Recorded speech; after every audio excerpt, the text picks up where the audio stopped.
కామారెడ్డి జిల్లా బీర్కూరు మండల కేంద్రంలోని భరంగేట్కితో పాటు వివిధ గ్రామాల నుండి 11 ఏళ్లుగా భక్తులు పాదయాత్రగా బయలుదేరుతూ ఉంటారు. యాదాద్రి జిల్లా ఆలేరు మండలం కొనల్పాక పుణ్యక్షేత్రానికి ఏటా భారీ సంఖ్యలో భక్తులు వస్తుంటారని మహదేవ్ స్వామి అన్నారు. కర్ణాటక, మహారాష్ట్ర, తెలంగాణ నుండి సుమారు 5,000 మంది భక్తులు మహాపాదయాత్రగా కొనల్పాక పుణ్యక్షేత్రానికి 11 రోజుల్లో వెళ్తామన్నారు. ఈ పాదయాత్ర కామారెడ్డి, సిద్దిపేట మీదుగా రేణుకాచార్య కోలన్పాక పుణ్యక్షేత్రానికి చేరుతుందని స్వామి తెలిపారు. జై మహాదేవ్, జై మహాదేవ్, జై మహాదేవ్. మహాపాదయాత్ర ఇది 11వ సంవత్సరం మహాపాదయాత్ర. ఈ పాదయాత్ర ముఖ్య ఉద్దేశం దేశ శాంతి, లోక కళ్యాణార్థం, జనాలకందరికీ మంచిగా జరగాలి, విశ్వం అందరూ శాంతితో ఉండాలని మహా ఉద్దేశంతో ఈ పాదయాత్ర కొనసాగుతుంది.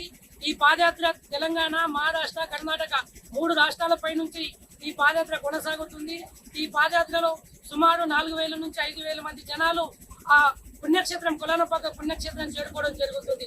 యాదాద్రి జిల్లా ఆలేరు మండల్ కొలనపాక పుణ్యక్షేత్రం ఆది జగద్గురు రేణుకాచార్యులు అంటే ఈ యుగంలో గురువు అనేవాడు మొట్టమొదటిగా, ఈ విశ్వంలో గురువు అనేవాడు మొట్టమొదటిగా మన తెలంగాణలో వెలిసడం జరిగింది. ఈ పాదయాత్ర సుమారు భగవంతు ప్రజలందరూ కూడా శివనామస్మరణ చేస్తూ ఓం నమ శివ, ఓం నమ శివ, గురురాజ మావలి అంటూ నామస్మరణ చేస్తూ ముందుకు కొనసాగడం జరుగుతుంది. ఇది 12 రోజులకు ఈ పాదయాత్ర కొనసాగుతుంది.